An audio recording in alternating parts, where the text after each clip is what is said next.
If you're experiencing issues with Call of Duty multiplayer not working, follow these steps to troubleshoot and resolve the problem. Step 1. Check server status. Visit the official Call of Duty website or social media channels to check if there are any ongoing server issues or maintenance that could be affecting multiplayer functionality. Step 2. Restart your device.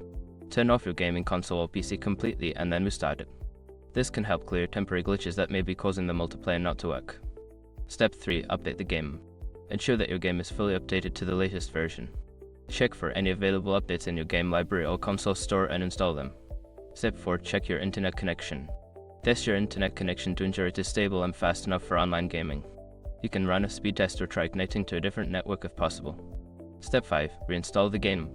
If all else fails, consider uninstalling and then reinstalling the game.